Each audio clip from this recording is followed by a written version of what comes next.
Salut, bienvenue pour une nouvelle vidéo sur la chaîne. Alors aujourd'hui je suis super contente de vous retrouver pour une vidéo sur la linogravure. Ça fait plus ou moins un an que j'ai commencé à m'intéresser à cette technique et que j'ai commencé à tester cette technique de la linogravure. Je vous ai d'ailleurs déjà fait 2 vidéos à ce sujet, je vous les remettrai dans le petit i si vous ne les avez pas vues et que ça vous intéresse. Et aujourd'hui on se retrouve pour une vidéo un peu update de mon parcours avec la linogravure et également une vidéo dans laquelle on va réaliser une linogravure. Alors si ce genre de vidéo te plaît, n'hésite pas à t'abonner à la chaîne, à activer la cloche des notifications pour ne rater aucune vidéo quand je les poste et également à liker et à commenter cette vidéo. Je réponds à vos commentaires avec grand plaisir. J'aimerais d'abord faire un petit peu un récapitulatif de ma pratique de la linogravure parce que je suis encore très débutante avec cette technique et je ne vous cache pas que mon souhait serait d'arriver à faire des linogravures de qualité que je puisse proposer à la vente et développer comme ça des linogravures, des séries limitées. Ce qui me plaît énormément dans la linogravure, c'est en dehors de la technique, parce que j'aime beaucoup le fait de graver, j'aime le processus d'impression, même s'il peut parfois être lent, mais ce que j'aime par-dessus tout dans la linogravure, c'est qu'il me sort complètement de mon style artistique habituel, de mon style pictural, et qu'il me permet de chercher et de développer un autre style. La linogravure me permet vraiment de retrouver ce que j'aime dans l'ancrage, ce que j'aime dans le dessin de tatouage, le style que je vais admirer chez certains tattoo artistes. Bref, trêve de bavardage, je vais vous montrer les réalisations et les tests et aussi les erreurs parce qu'il y en a que j'ai fait durant cette première année aux côtés de la linogravure. Alors, lors de ma première expérience avec la linogravure, si vous vous rappelez, j'avais testé des choses comme ceci. On peut voir beaucoup de problèmes d'impression, je mettais beaucoup trop d'encre. J'ai testé en noir, j'ai testé en blanc sur du noir, ici aussi. On peut voir beaucoup de problèmes d'impression. Ensuite, j'ai voulu tester en couleur. Si vous me suivez un peu, vous savez que les couleurs, c'est ce qui me passionne le plus dans la peinture, dans l'art et dans le dessin. Donc tout de suite, les couleurs sont arrivées très vite, même avec la linogravure. Ici en 2 couleurs, ici en monochrome. Également monochrome. Je ne sais pas si je vous avais montré, mais ça c'était mes premiers tests avec la linogravure. Ensuite, comme je l'ai dit, j'adore la couleur, donc j'ai bien sûr voulu tester la linogravure en couleur, parce que sur internet, j'ai vu partout des choses magnifiques réalisées en linogravure et en couleur, et évidemment j'ai voulu faire la même chose. Et donc dans la seconde vidéo, donc elle sera dans le petit i, on avait fait ensemble ces tournesols, et ça s'était plutôt relativement bien passé. Et donc évidemment, qu'est-ce qui s'est passé? J'ai pris la confiance, oui. Ah oui, j'ai pris la confiance et donc l'été dernier, je me suis lancée dans un projet. Je vous raconte pas. J'avais commencé à filmer parce que je voulais partager ce projet avec vous en me disant que ça allait être une réussite, que ça allait être génial, et tititi et tatata. Ouh là là, ça a été mais une catastrophe les gars, une catastrophe pas possible. Alors je vous montre. Comme j'avais pris la confiance, je me suis dit, je vais faire une grande impression A4 en couleur. Il s'agit de ceci, le design n'est pas de moi, j'essaierai d'aller vous prendre une photo et de vous mettre la photo à l'écran, mais c'est un artiste du siècle dernier, début 20e, qui faisait de l'art nouveau et on trouve ses dessins sur plusieurs façades ici près de chez moi et je trouve ces 2 dames, parce qu'il y en a une autre, les 2 dessins sont magnifiques et je me suis dit waouh, en linogravure ça rendrait trop bien, tatati, en couleur, je vais essayer. Écoutez, voilà. Ai-je vraiment besoin d'en dire plus? C'est une catastrophe.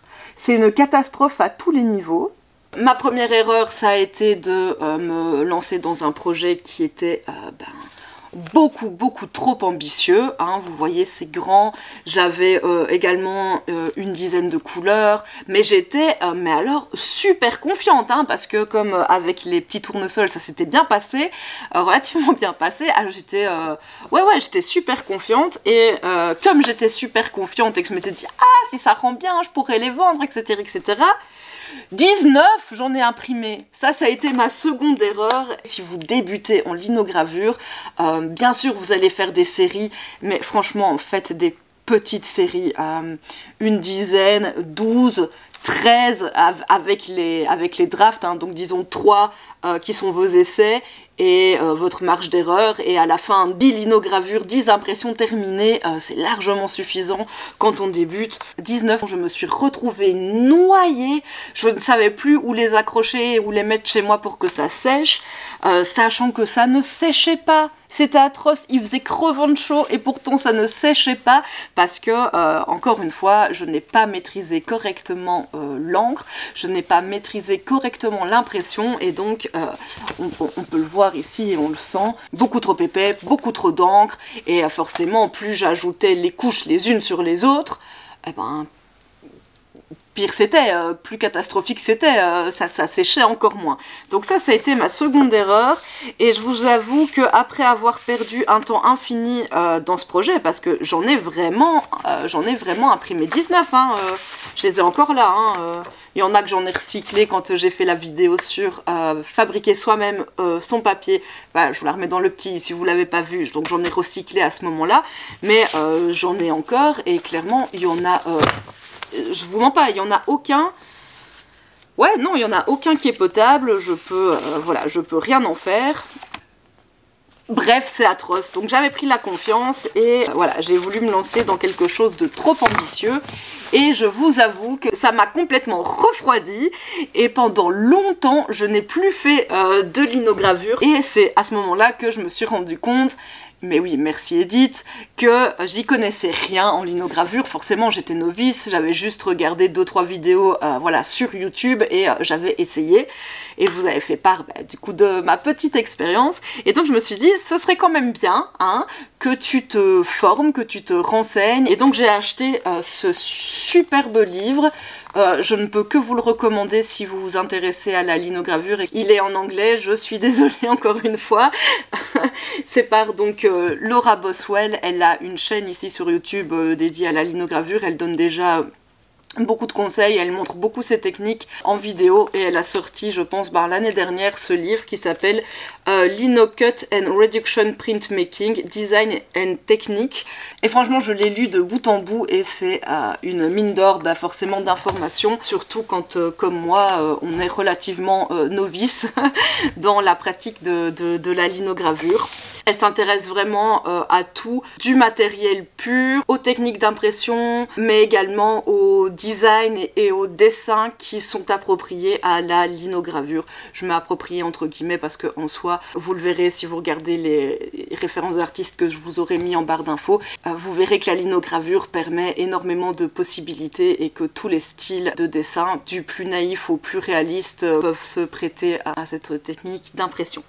À la suite de ce fiasco, j'ai acheté ce livre, j'ai lu ce livre et je me suis remise à la linogravure il y a quelques mois parce que j'ai eu l'occasion de donner un atelier linogravure sur vêtements dans l'atelier Graffiti, donc dans l'atelier créatif pour adultes dans lequel je donne régulièrement des initiations à la gouache. Et donc je me suis dit bon avant d'aller donner cet atelier, je vais quand même remettre la main à la pâte et je vais réessayer quelque chose quoi. Et j'ai voulu réessayer quelque chose de plus simple, toujours en plusieurs couleurs, toujours avec la méthode de réduction, et j'ai essayé d'appliquer les conseils de design que j'avais trouvés dans ce livre. J'ai fait quelques impressions de ce paysage.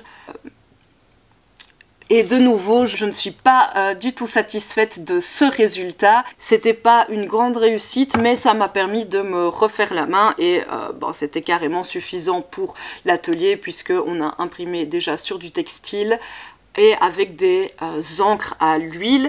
Et ça, ce serait mon second conseil. C'est ce que Laura Boswell préconise également dans son livre. Ce serait, si vous le pouvez, d'utiliser des peintures, non, des encres à l'huile parce qu'elles se travaillent plus facilement et elles vont s'imprimer plus facilement, de manière plus jolie que les peintures à l'eau. Après bon bah bien sûr comme toute peinture ou encre à l'huile, bah ça va demander peut-être plus de temps de séchage, et alors surtout ça va vous demander plus de matériel pour nettoyer vos rouleaux, vos plaques de verre et votre plaque de lino entre les différentes couches. Les encres à l'huile coûtent souvent plus cher également que les encres à base d'eau. Pour toutes ces raisons, je n'ai pas d'encre à l'huile. Tant que je suis dans cet apprentissage, je vais continuer à utiliser bien évidemment les encres que j'ai. C'est parti! Après tous ces essais, j'ai eu envie de me remettre à la linogravure doucement mais sûrement, avec un projet plus simple, un projet monochrome également. Je suis donc repartie de ce croquis que j'ai réalisé il y a quelques semaines et qui me plaisait beaucoup. Je l'ai d'ailleurs réalisé dans le but d'en faire une linogravure. Avec ce croquis, j'avais vraiment envie de me concentrer sur les valeurs et également de jouer avec les différentes marques qu'on peut avoir avec la linogravure. Pour que ce soit également plus facile à graver, parce que le lino peut être difficile à graver, c'est un matériau dur, j'ai décidé de réaliser cette linogravure sur la gomme à graver. Pour tout ce qui est le matériel, je vais peut-être vous renvoyer à ma première vidéo où j'ai fait un haul et je vous ai tout montré. L'avantage également de cette gomme à graver, c'est qu'elle permet un transfert très facile directement du papier calque sur la gomme à graver, parce qu'elle tâche facilement, elle prend facilement le carbone du crayon à papier que j'ai utilisé pour dessiner sur le papier calque. J'ai décidé de repasser au stylo et de refaire tous les contours, etc. Mais j'aurais, à mon avis, très bien pu juste griffonner et, vous savez, colorier complètement le papier calque à l'envers. Ça aurait transféré mon design sur ma plaque de lino. Comme toujours, j'encolle ma plaque de lino sur un bout de carton assez rigide pour que le lino soit plus facile à graver et également que ce soit plus facile à l'impression. Je voulais également m'entraîner à graver des choses précises parce que j'ai un autre projet dans les tuyaux qui fera l'objet d'une autre vidéo sur la linogravure et qui est un design beaucoup plus complexe. Et donc je voulais m'entraîner à graver des choses précises. Et pour cela, la meilleure technique, ça va être d'utiliser une fine gouge en V et de venir détourer vos formes avant de venir et vider autour de ces formes. J'ai un peu repris la main sur ce projet et j'ai également eu envie de m'amuser avec les différentes gouges et les différentes marques qu'on peut faire pour jouer avec les contrastes, jouer avec le noir, le blanc du papier et essayer de trouver comme ça une façon qui m'est propre et qui me convient de réaliser des designs et de donner de la vie et du mouvement à mes designs. Quoi qu'il en soit, je vous conseille vraiment de prendre votre temps pour graver votre plaque de lino ou votre plaque de gomme à graver. C'est un processus qui prend beaucoup de temps. N'hésitez pas également, quand vous faites des marques et que vous gravez, à relever à la fin de votre mouvement votre gouge pour aider la gomme à graver à s'enlever correctement. Et si vous gravez sur le lino, le fait de relever votre gouge à la fin de votre mouvement vous empêchera d'abîmer votre lino et d'avoir des cassures que vous ne désiriez pas. L'avantage également de la gomme à graver comme celle-ci, c'est que les gouges des kits de démarrage et les gouges les moins chères que vous trouverez sur le marché fonctionnent relativement bien dessus, ce qui n'est pas forcément le cas avec le lino, puisqu'encore une fois c'est un matériau beaucoup plus dur.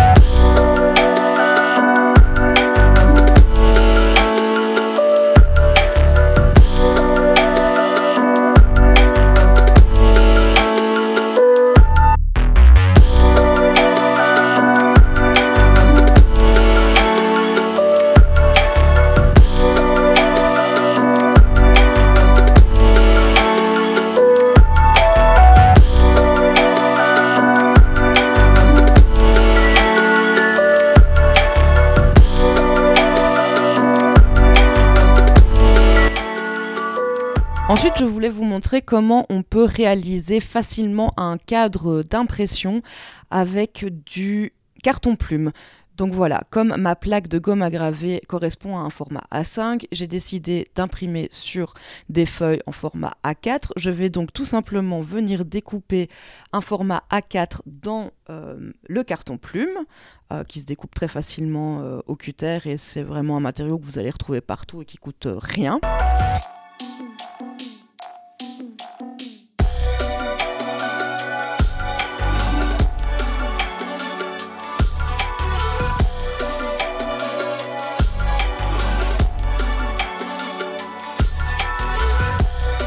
Et ensuite, je viendrai tout simplement tracer un autre cadre à l'intérieur de ma feuille A4 qui va correspondre au format A5 de ma gomme à graver. Donc voilà, on peut voir que je prends les mesures pour placer correctement la gomme à graver à l'endroit désiré, c'est-à-dire pour moi au milieu de ma feuille A4.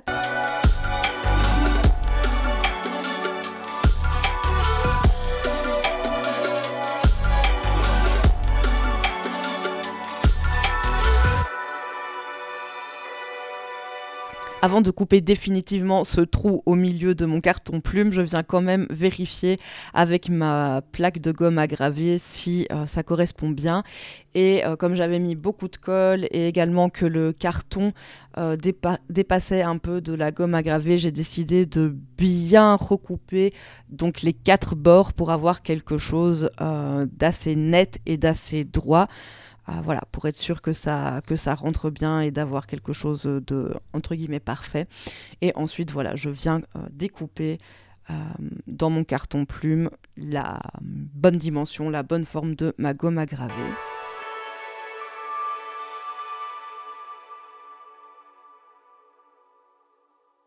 Et voilà, à la fin, j'essaye de rentrer ma gomme à graver dans le cadre d'impression et on voit que ça rentre très bien et ça me permettra d'imprimer toujours au même endroit sur mes feuilles A4. Ensuite, on va passer à l'impression. Comme je l'ai beaucoup dit au début de ma vidéo, ce qui est pour moi difficile à maîtriser dans la linogravure, c'est vraiment la juste quantité d'encre à appliquer sur le rouleau et donc sur la plaque à graver. Surtout avec des encres à base d'eau, parce qu'elles sèchent très vite. On peut les travailler évidemment moins longtemps que des encres à base d'huile. Et donc je voulais vraiment vous faire écouter le bruit, le son que vous devez entendre quand vous avez la bonne quantité en fait d'encre sur votre rouleau encreur.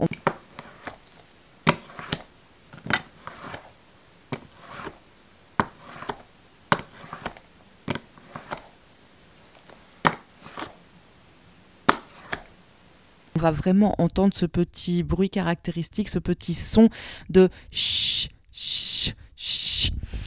De la même manière que vous allez relever votre gouge quand vous gravez, lorsque vous ancrez, n'hésitez pas à faire un petit mouvement du poignet pour bien relever votre rouleau et le permettre de rouler dans l'air également. Ça va vous aider à répartir l'encre partout sur votre rouleau. En dehors du son, on va aussi voir un aspect velouté de l'encre, que ce soit sur votre plaque de verre ou sur votre rouleau. Vous allez vraiment voir un aspect velours.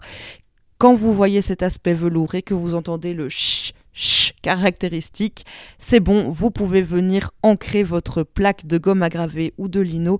Là aussi, prenez votre temps, vérifiez bien que toutes les parties de la gomme à graver sont ancrées.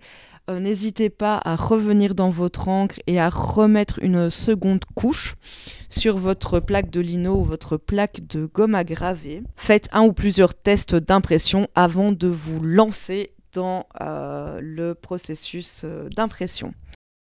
Je voulais également vous présenter 2 nouveaux papiers que je teste et qui sont pour l'instant vraiment bien pour l'impression à la main. Ce sont des papiers qui vont être plus légers que ceux que j'ai utilisés précédemment.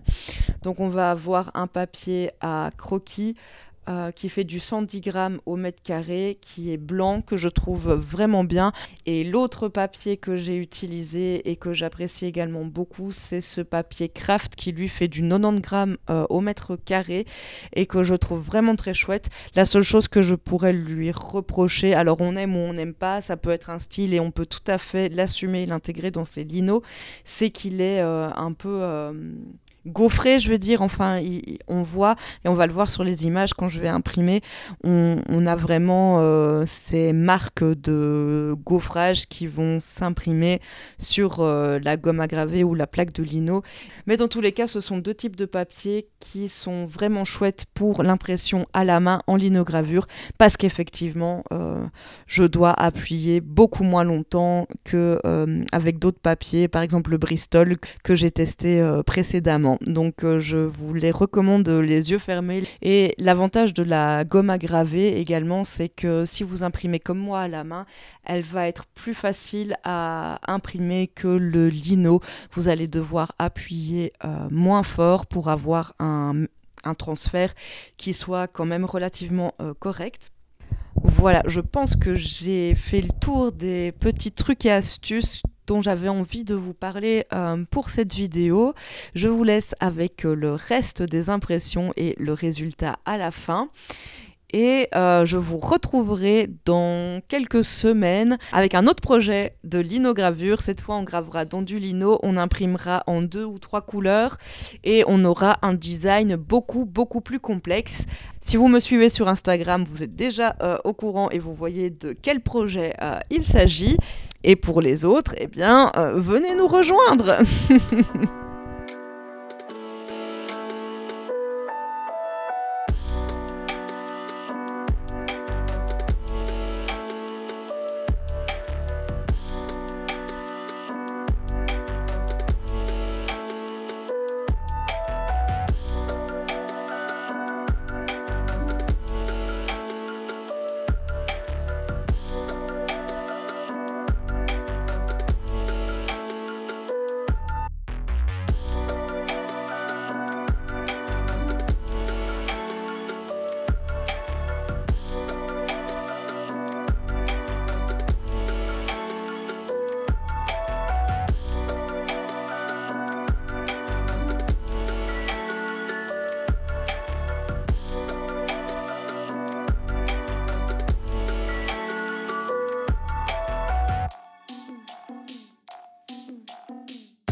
Et voilà le résultat de mes 12 impressions. J'ai donc imprimé sur du papier blanc, sur du papier Craft, sur du papier noir. Voilà, je me suis amusée avec les couleurs de l'encre et du papier. N'hésitez pas à me dire ce que vous en pensez et si ce genre de design vous plaît ou pas. Enfin, je serais très curieuse d'avoir vos retours sur ce que vous pensez de ces réalisations. Je vous remercie d'être resté avec moi jusqu'ici. Si c'est le cas, j'espère que cette vidéo vous a plu et qu'elle vous aura été utile. N'hésitez pas à me partager en commentaire vos trucs et astuces pour la linogravure et également peut-être des liens vers vos travaux de linogravure. Je suis toujours très curieuse de découvrir ce que vous produisez. Je vous fais de gros bisous. Je vous dis à dimanche prochain dans une prochaine vidéo. Et en attendant, comme d'habitude, prenez grand soin de vous. Bye bye!